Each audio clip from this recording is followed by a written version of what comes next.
سورہ تین قرآن کریم کی 95 سورت ہے جو انسانی فطرت، اس کی عظمت اور اس کے زوال کے فلسفے کو بیان کرتی ہے۔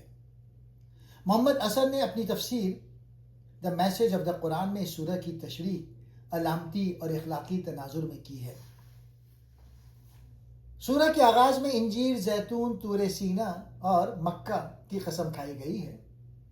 محمد اثر ان چاروں کو انسانی تاریخ کے روحانی مراکز کی علامت قرار دیتے ہیں۔ انجیر اور زیتون یہ فلسطین اور شام کے علاقوں کی علامت ہے جہاں حضرت عیسیٰ علیہ السلام اور حضرت موسیٰ علیہ السلام جیسے انبیاء مبعوث ہوئے۔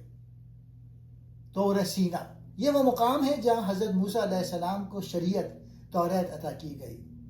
بلد الامین مکہ یہ اسلام اور حضرت محمد صلی اللہ علیہ وآلہ وسلم کی بعثت کا مرکز ہے۔ محمد اسد کی تشریح ان قسموں کا مقصد یہ بتانا ہے کہ اللہ نے مختلف ادوار میں انسان کی ہدایت کے لیے انبیاء بھیجے تاکہ وہ اپنی اصل بلندی کو پا سکے۔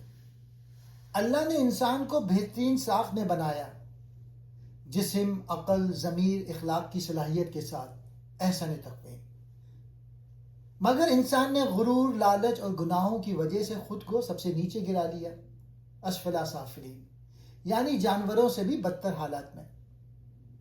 لیکن ایمان اور نیک عمل والے اس گراوٹ سے بچ جاتے ہیں اور ان کا اجر ہمیشہ رہنے والا ہے۔